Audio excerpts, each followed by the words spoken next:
आज का video concept series पे बेस्ड है और इस वीडियो में हम लोग projectile motion on incline plane के कॉन्सेप्ट को देखेंगे इन डिटेल। तो इस कॉन्सेप्ट को समझने के लिए आपको वीडियो को थॉरली देखना चाहिए।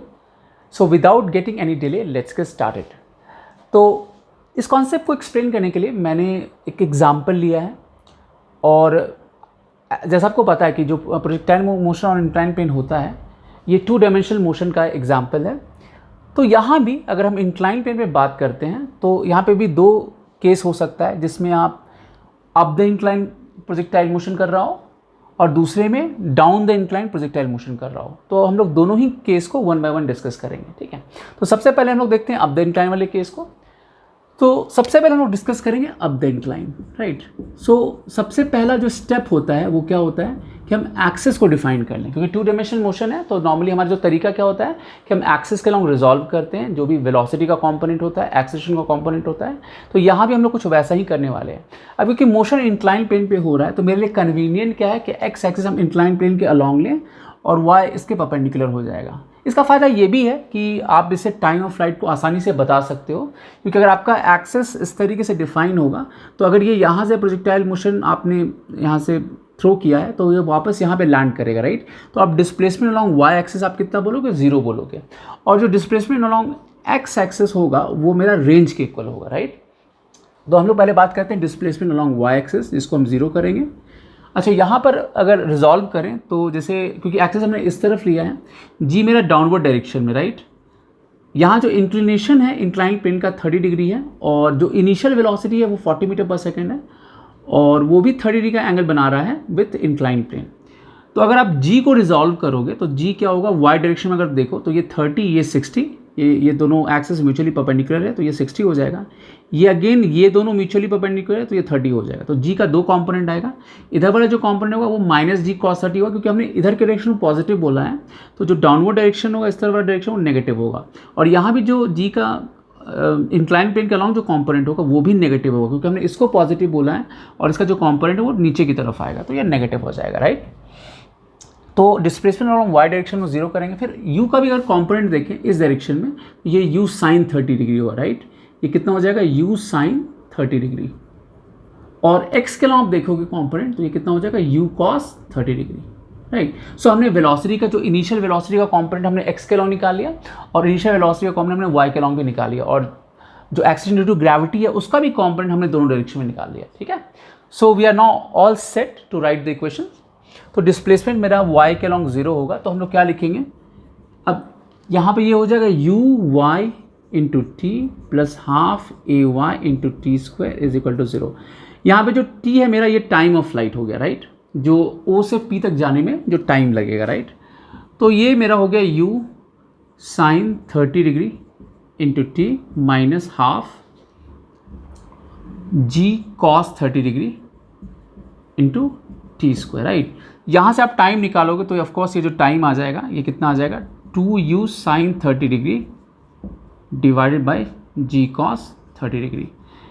तो ये हमें पता है कि जैसे यहाँ पर अगर टाइम ऑफ फ्लाइट निकालेंगे तो ये u का क्या हो, ये बेसिकली u का y कंपोनेंट हो गया, राइट, और ये g का y कंपोनेंट होगा ऑपोजिट डायरेक्शन में, राइट। तो आप इसका g का भी आप y कंपोनेंट कह सकते हो, यहाँ पे g का यहाँ पे y component which is g cos 30 degree, right. तो आप इस तरीके से लिख सकते हो। तो ये वैल्यू यहाँ पर कितना आ जाएगा, सारा वैल्यू दिया हुआ है तो 2 इंटू 40 इंटू साइन 30 हाफ हो गया, या इसको आप सीधे लिखो tan 30 कर लो, g का वैल्यू हमने tan लेना है, राइट। सो g का वैल्यू यहाँ पर हम लोग tan मीटर पर सेकेंड ले रहे हैं, राइट। सो यहाँ पर ये वैल्यू 1/√3 हो जाएगा। So this comes to be 8/√3 second, ठीक है। तो ये टाइम ऑफ फ्लाइट मेरे पास आ गया, 8/√3 सेकेंड आ गया, ठीक है। तो यहाँ पर जो टाइम ऑफ फ्लाइट होगा ये मेरा 8/√3 सेकेंड आ गया, ठीक है। और एक्स कॉम्पोनेंट हम देख रहे हैं यहाँ पे यू कॉस 30, ये यू साइन 30 होगा, राइट। सो यू एक्स अगर आप देखो यहाँ पर तो 40 cos 30 degree which is 40 into √3/2 करोगे तो ये 20√3 आ जाएगा, राइट। और यू वाई करोगे तो ये कितना आ जाएगा, 40 साइन 30 डिग्री, साइन 30 हाफ होता है, सो दिस 20 मीटर पर सेकेंड, ठीक है। ये वैल्यू आ गया और टाइम ऑफ फ्लाइट भी हमारे पास आ गया। तो अब मेरे को अगर बताना है डिफरेंट पैरामीटर्स लाइक कि रेंज क्या होगा यहाँ पर, राइट। तो रेंज हम आसानी से बता सकते हैं। तो रेंज क्या होगा यहाँ पर, सो यहाँ पर अगर आप हॉरिजॉन्टल मतलब कि जो रेंज इंक्लाइन प्लेन पे आ रहा है, राइट, तो जो रेंज हम बोलेंगे यहाँ पर ये OP के इक्वल होगा, और इसका जो इक्वेशन बनेगा वो कितना हो जाएगा, वो होगा UX into t plus half AX T square, right. तो UX हमें पता है 20√3, टाइम ऑफ फ्लाइट मेरे को पता है विच इज़ 8/√3, और यहाँ पे minus half G sine 30 degree होगा, right, which is 10 into sine 30 आप कर लो, राइट। नेगेटिव साइन होगा ऑफकोर्स क्योंकि अगेंस्ट ग्रेविटी ये मोशन हो रहा है, इंटू 8/√3 इसका होल स्क्वायर, राइट। सो ये जो वैल्यू होगा ये 160 हो गया, और यहाँ पे आप निकालोगे, सो दिस इज़ 5, राइट। सो 10/2 और ये हाफ कर लो साइन 30 का वैल्यू, और ये 64/3, so this comes to be 160 and 160/3, so ये 480 माइनस 160/3 विच इज़ 320/3 मीटर, ठीक है। तो ये रेंज का वैल्यू आ गया, ये भी हम लोग यहाँ पे नोट डाउन कर लेते हैं। तो यहाँ जो रेंज आया OP का वैल्यू है ना, ये आ गया 320/3 मीटर, ठीक है। तो मेरे पास रेंज आ गया। अब मेरे को अगर बताना है कि मैक्सिमम हाइट क्या होगा, क्योंकि ग्राउंड टू ग्राउंड में हम लोग मैक्सिमम हाइट निकालते हैं, तो यहाँ मैक्सिमम हाइट का क्या मतलब हुआ, तो यहाँ जो मैक्सिमम हाइट का मतलब होगा वो होगा with respect to incline plane, right, incline plane. और मैक्सिमम हाइट पे क्या होता है कि जो Vy होता है वहाँ पे 0 हो जाता है, राइट। Vy 0 का मतलब क्या हुआ कि वो उस डायरेक्शन में, क्योंकि y मेरा इस तरफ है, इंक्लाइन प्लेन के रिस्पेक्ट में हम लोग निकाल रहे हैं, तो इस डायरेक्शन में इसका वेलोसिटी कॉम्पोनेंट 0 हुआ, तभी वो मैक्सिमम हाइट तक पहुँचेगा, राइट। तो Vy यहाँ पे 0 हो जाएगा और सिर्फ Vx एग्जिस्ट करेगा, Vx जो इस एक्स एक्सिस के पैरेलल है, राइट। तो ऑफकोर्स यहाँ पे हम लोग मैक्सिमम हाइट निकाल सकते हैं। तो मैक्सिमम हाइट के लिए हम लोग क्या करेंगे कि Vy square Uy square plus 2Ay into H, so ये 0 स्क्वायर, Uy जो होगा U साइन 30 डिग्री है, राइट, तो ये 20 है, तो 20 स्क्वायर माइनस 2 इंटू, और Ay जो है वो G cos 30 डिग्री है, राइट, तो 10 cos 30 डिग्री इंटू एच हो जाएगा। तो यहाँ से हमारा h का वैल्यू भी आ जाएगा, राइट।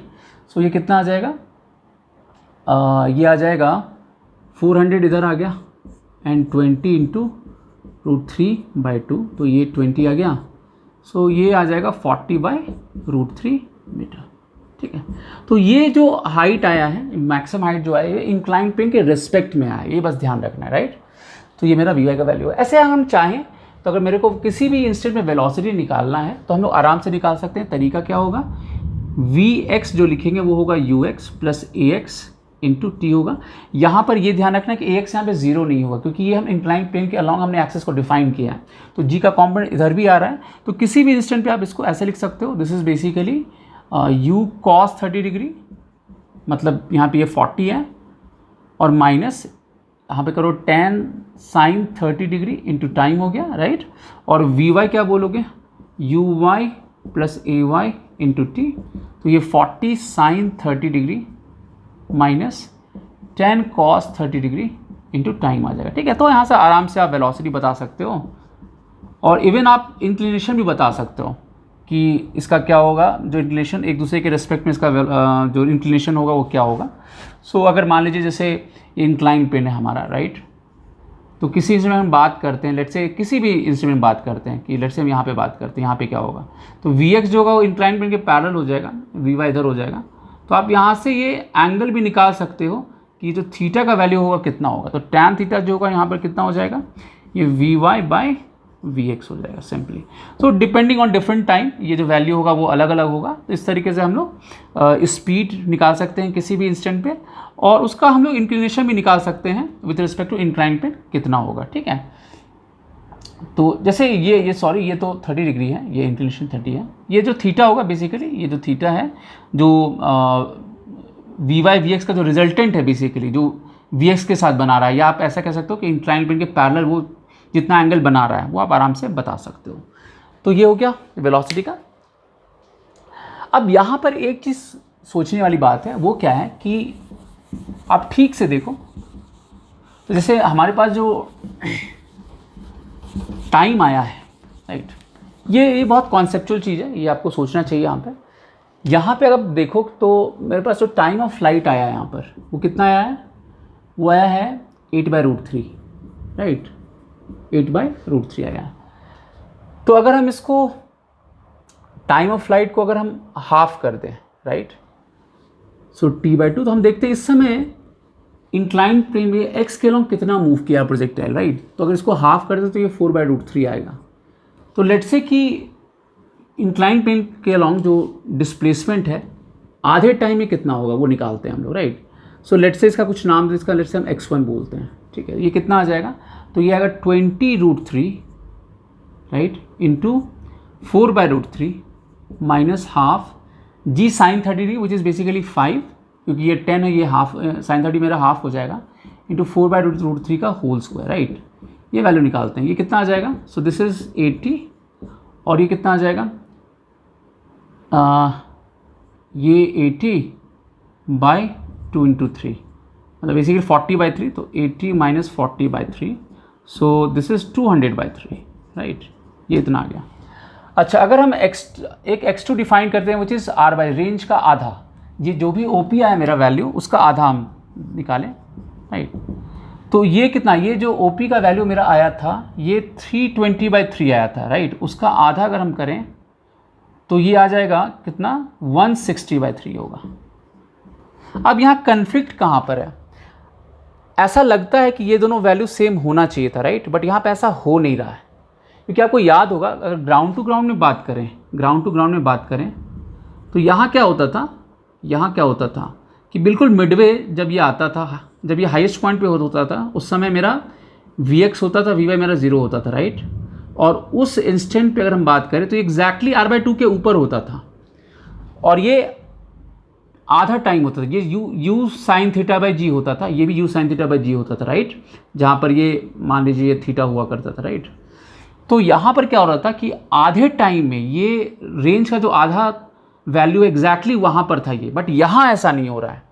तो ऐसा क्यों हो रहा है, इस चीज़ को समझने के लिए आपको एक और कॉन्सेप्ट को समझना पड़ेगा। वो क्या है कि जैसे अगर मान लीजिए कि मतलब आप ऐसा कह सकते हो ये दोनों डिफरेंट है, इसका मतलब क्या हुआ, इसका मतलब ये हुआ, अगर इसको मैं ड्रॉ करूँ यहाँ पर, इसका मतलब ये हो गया कि जैसे आपने इसको थ्रो किया 40 से, राइट, तो क्या हो रहा है कि मेरा जो Vy0 हो रहा है, वो Vy0 कब हो रहा है यहाँ पर, वो हो रहा है 4/√3 पे, राइट। आप देखो ठीक से, तो Vy मेरा 0 कब हो रहा है, तो ये uy माइनस gt करो, मतलब g sin 30 डिग्री करोगे इंटू टाइम करोगे, राइट।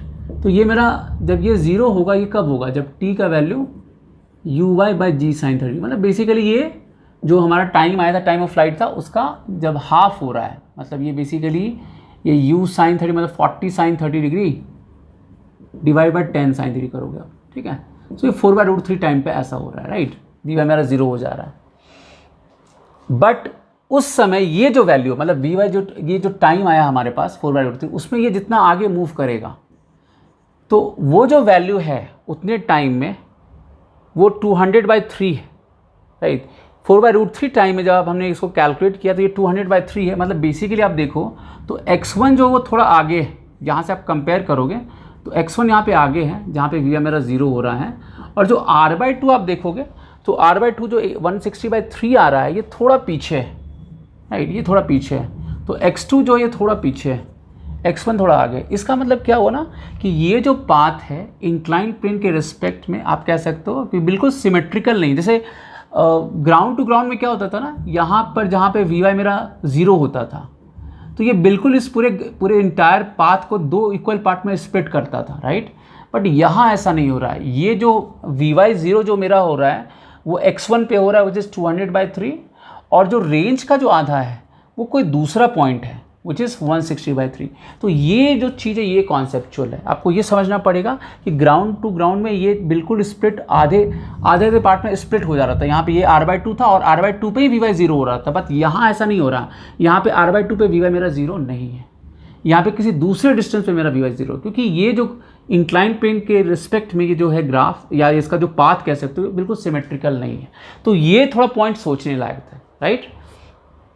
अच्छा, इसको हम लोग एक जो हमने रेंज निकाला है इसको हम एक दूसरे तरीके से भी सोच सकते हैं। कैसे सोच सकते हैं, अगर मान लीजिए कि अगर ये इंक्लाइन प्लेन, राइट,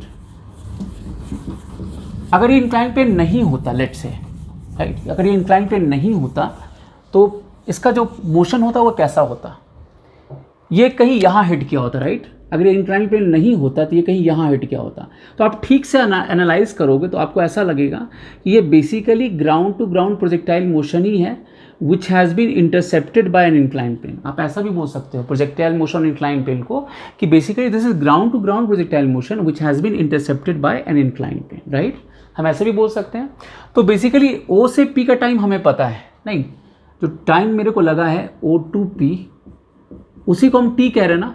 तो ग्राउंड टू ग्राउंड में हम आराम से OM बता सकते हैं, राइट। OM कितना हो जाएगा यहाँ पर, OM कितना होगा, ये बेसिकली ऑल्टरनेट तरीका है रेंज को निकालने का,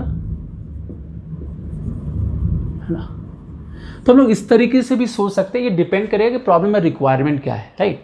सो OM जो होगा यहाँ पर कितना हो जाएगा, OM हो जाएगा, ये टोटल एंगल हम लोग लिखेंगे, ये कितना होगा 40 इंटू cos 60 डिग्री ना, ये 30 और 30, तो UX यहाँ पर इसका जो हॉरिजॉन्टल कंपोनेंट होगा वो U cos 60 होगा, और यहाँ से यहाँ तक का टाइम हमें पता है, और ये टाइम कितना आया था हमारा, टाइम ऑफ फ्लाइट 8/√3 सेकेंड था, राइट। सो ये कितना आ जाएगा 40 इंटू ये हाफ हो गया इंटू 8/√3, सो ये कितना आ जाएगा, ये 20, सो 160/√3 मीटर, राइट। और हमें निकालना है OP। तो इस राइट एंगल ट्रायंगल में हम लोग क्या लिख सकते हैं कि जो cos 30 डिग्री होगा वो कितना हो जाएगा, base which is OM by OP। OP हमें चाहिए तो OP कितना हो जाएगा, OM divide by cos 30 degree, right. So OM का वैल्यू 160/√3 एंड cos 30 भी मेरा √3/2 है। सो ये 160/3 ये ऊपर चला जाएगा तो 320/3 मीटर। ये रिजल्ट सेम आया जो हमने डायरेक्टली कैलकुलेट किया था अब द इंक्लाइन प्लेन में, राइट। तो ये भी एक तरीका है इसको सोचने का, और ये डिपेंड करता है प्रॉब्लम का रिक्वायरमेंट क्या है, ठीक है। तो ये तो हो गया अप द इंक्लाइन। अब हम लोग डाउन द इंक्लाइन को डिस्कस करते हैं, right. So down the incline में क्या होगा, डाउन द इंक्लाइन में जो मैंने कॉन्सेप्ट अभी डिस्कस किया है उसी के बेसिस पे आप आराम से डाउन द इंक्लाइन को भी डील कर सकते हो। तो उसमें क्या करना आप ठीक से देखो, है ना। तो डाउन द इंक्लाइन में अगर देखो आप ठीक से, तो डिफरेंस कहाँ पे हो जा रहा है, डाउन द इंक्लाइन में सबसे पहले जो एक्सिस आप लोगे, एक्स एक्सिस नीचे की तरफ लोगे, ठीक है। y मेरा इस तरफ होगा, फिर जो y कंपोनेंट होगा वो -g cos 30 होगा, है ना। और x जो होगा यहाँ पे +g sin 30 बोलेंगे, क्योंकि ये x जो एक्सिस है वो नीचे की तरफ है ना, और ये मोशन को सपोर्ट करेगा, राइट। तो यहाँ मेरे को निकालना है OP, तो यहाँ पर इक्वेशन मेरा क्या बन जाएगा, ये बन जाएगा। और हमने सेम डेटा लिया यहाँ पे डाउन द इंक्लाइन में, ये 30 है और इसको हमने 30 से यहाँ से थ्रो किया है हॉरिजॉन्टल के साथ। डेटा यहाँ पे थोड़ा सा, यहाँ पे जैसे ये 30 है और यहाँ पे ये हॉरिजॉन्टल के साथ 30 बना रहा है, यहाँ जो वेलोसिटी है डाउन द इंक्लाइन में, और जो इंक्लिनेशन है यहाँ पर ये 30 है, राइट। तो यहाँ पर हम लोग क्या लिखेंगे, 40 cos 60 डिग्री। तो OP यहाँ पर जो लिखेंगे होगा 40 cos 60 डिग्री, ठीक है, इंटू जो भी टाइम ऑफ फ्लाइट होगा। टाइम ऑफ फ्लाइट यहाँ पे कैसे निकालेंगे हम लोग, यहाँ जो टाइम ऑफ फ्लाइट होगा वो कितना हो जाएगा, वो होगा 2uy/gy बोलेंगे। सो ये हो जाएगा 240 sin 60 डिग्री, राइट। 40 साइंस का vertical component and divided by 10 cos 30 degree, right. So cos 30 बोले या sin 60 बोले, दोनों का वैल्यू सेम ही होगा ना, तो ये कैंसिल आउट हो जाएगा, राइट। सो ये जो वैल्यू होगा, है ना, ये हो जाएगा 8 सेकेंड यहाँ पर, ठीक है, ये 8 सेकेंड हो जाएगा। और तो यहाँ पर आप 40 cos 60 degree t plus half g sin 30 degree, right, into t² कर लोगे, राइट। तो ये वैल्यू निकाल लो यहाँ पर, तो 40 इंटू हाफ, और टाइम ऑफ फ्लाइट जो है यहाँ पर ये 8 सेकेंड है, राइट। सो 40 साइन से तो ये मेरा 8 सेकेंड हो गया, प्लस हाफ इंटू ये 5 हो जाएगा इंटू 8², ठीक है।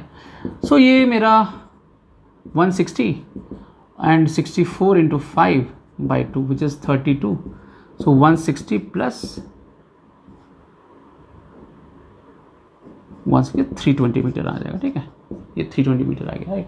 तो फर्क क्या है दोनों में, एक अप द इंक्लाइन में आप देखो तो g cos 30 जो है वो वैसे ही बिहेव कर रहा है जैसे अप द इंक्लाइन में हो रहा था, बट g sin 30 डिग्री यहाँ पे क्या करेगा, मोशन को सपोर्ट करेगा। यहाँ पर ये अपोज कर रहा था बट यहाँ पर सपोर्ट करेगा।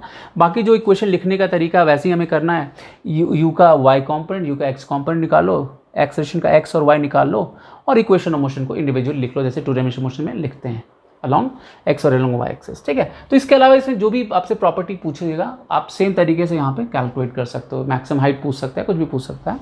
सो अकॉर्डिंगली हमने जो अप द इंक्लाइन में देखा था उसी तरीके से आप डाउन द इंक्लाइन में भी डील करोगे। सिर्फ फ़र्क क्या हो रहा है कि ये अलॉन्ग ग्रेविटी मोशन हो रहा है और अप द इंक्लाइन में अगेंस्ट ग्रेविटी हो रहा है, राइट, ये फ़र्क है। तो यहाँ पर जी साइन 30 इसको सपोर्ट कर रहा है, यहाँ पर इसको अपोज कर रहा है। जी कॉस 30 जो सिमिलर है, जैसे यहाँ पे था वैसे यहाँ भी काम कर रहा है, राइट। सो ये एंटायर कॉन्सेप्ट हो गया अप द इंक्लाइन का और डाउन द इंक्लाइन का, राइट। सो इस पर्टिकुलर कॉन्सेप्ट में हमने बहुत सारे स्टेप्स देखा कि कैसे हम लोग वी वाई को कैलकुलेट करते हैं, रेंज को कैसे कैलकुलेट करते हैं, रेंज को हम कैसे अलग अलग तरीके से सोच सकते हैं। सो बहुत सारा कॉन्सेप्ट था इस पर्टिकुलर प्रॉब्लम कॉन्सेप्ट में, बहुत से एक सिंगल कॉन्सेप्ट नहीं था, आप कह सकते हो मल्टीपल कॉन्सेप्ट था और अलग अलग तरीका था सोचने का, right. So I hope you must have enjoyed the entire video. So that's all for this video. Next video में हम लोग फिर मिलेंगे एक नए कॉन्सेप्ट के साथ। Till then take care, good bye.